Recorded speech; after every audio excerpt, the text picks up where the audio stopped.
Back in February, I was a relatively normal high school senior. I was yearning to travel over spring break, anxiously waiting to hear back from a few final college admission committees, and most importantly, counting the days until I would get to finally walk across the stage to graduate. I was waking up at 5 a.m. each morning, not going to sleep until after midnight, cramming my days full of AP classes, orchestra practices, countless extracurriculars, and mounds of homework. All of this changed in March. COVID-19, SARS-CoV-2, coronavirus.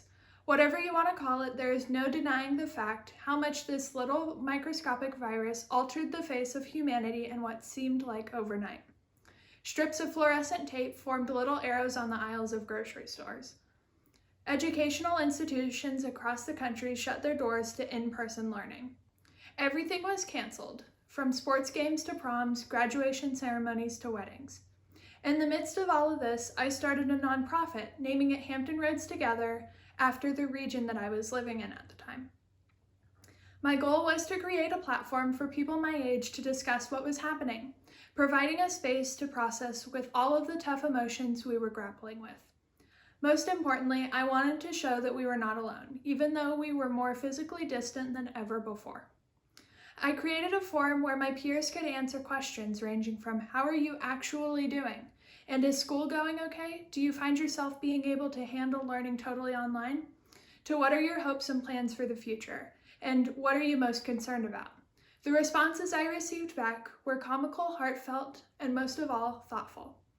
Collectively as a nation, we tuned the TV to a news station back in March, and we haven't turned it off since.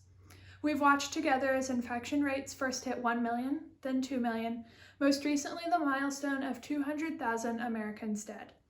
We watched Black Lives Matter's protests and the beginning of our election this November. We watched hurricanes batter our coasts and wildfires decimate lands to our west. Local and international health organizations, epidemiologists, virologists, and opinion makers seemingly released minute-by-minute updates on the spread and lethality of COVID-19. The media sensationalized each of these.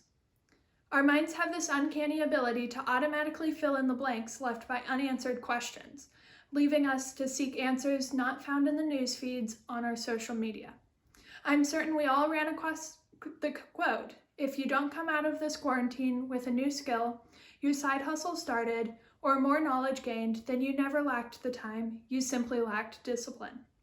The psychological pressures of competing to amass followers on social media produce products from work or academic study worth displaying on a museum, or downplaying the countless traumas occurring on our very own doorstep only furthers the devastating impacts on mental well-being. I began to research what was being done to alleviate the psychological consequences of COVID-19. I found nothing, except for a study published by the CDC. It said that among 18 to 24-year-olds, symptoms indicative of an anxiety disorder were approximately 3 times those reported this time last year. Symptoms associated with depressive disorders have risen more than 400%. 1 in 4 respondents reported symptoms of a trauma or stress-related disorder due to the pandemic. And perhaps most alarmingly, approximately 1 in 10 reported starting or increasing substance use because of COVID-19. Placing the focus solely on the transmission of COVID-19 distracts public attention from the psychosocial consequences of the outbreak. If nothing is done, the emerging mental health crisis related to this global event may evolve into long-lasting health problems, isolation, and stigma. To not address this issue before it reaches its peak is impermissible. In India, fleets of thousands of volunteers are being trained to help manage mental stress brought on by the pandemic, being deployed to not only provide psychological services, but also contact trace viral transmission. Chinese psychologists are developing programs to improve family functioning after the stressors of lockdown. Italy rolled out a community-based program developed with input from countless professionals to bring awareness and normalize treatment options to increase mental well-being following COVID-19.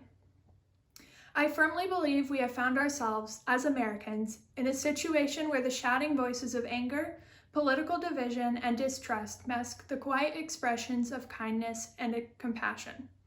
We were craving collective action in a country that had historically valued individualist ideals, unlimited freedoms, and global independence. And this is a huge problem. The continued politicalization of responsive actions has resulted in a lack of organized services. When compounded with taboos surrounding mental health, this leads everyone, but especially at-risk populations like young adults, the most vulnerable. Perhaps the best way to begin addressing the second and more expansive epidemic is to first examine how our brains process a traumatic event. This is called coping.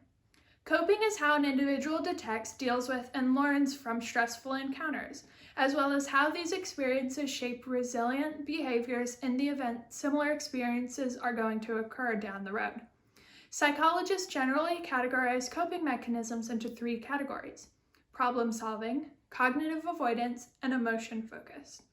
Biologically and historically speaking, the most common strategy employed by the brains of humans to deal with traumatic events is an emotion-focused approach.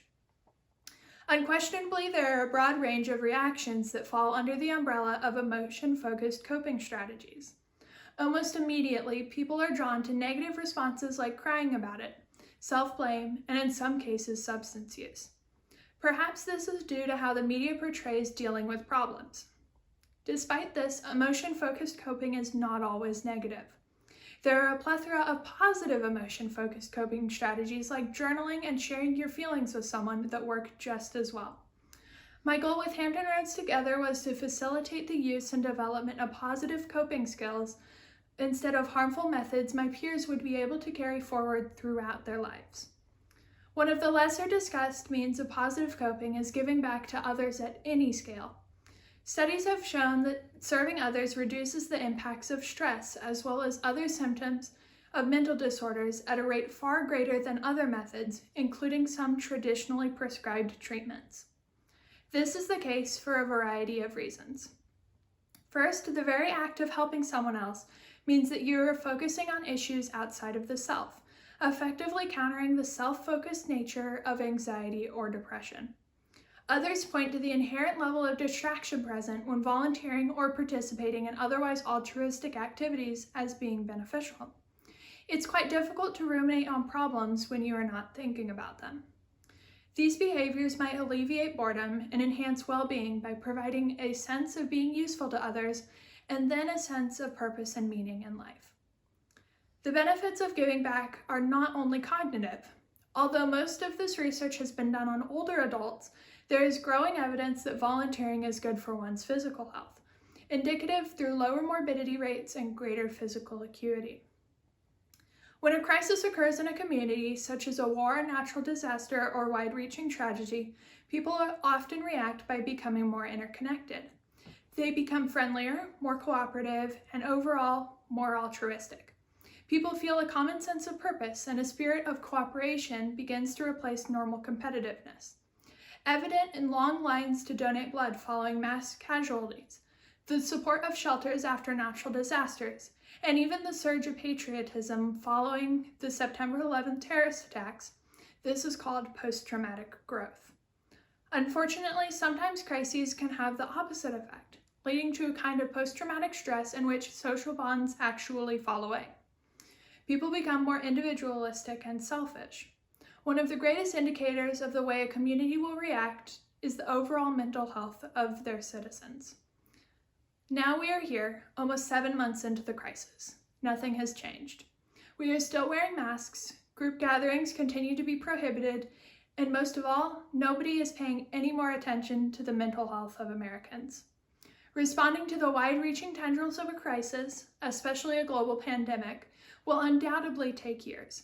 But saying this as a reason for not currently taking any action is truly an unacceptable excuse. It's okay to be scared, angry, or disillusioned right now.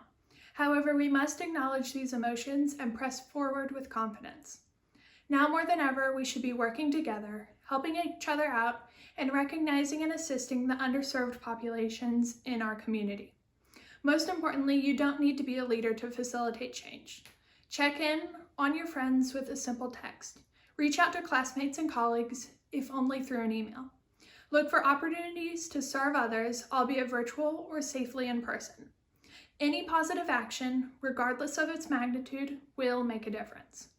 Soon enough, we will begin to define what a post-pandemic world will look like. It is our job to make sure it is built on care and compassion.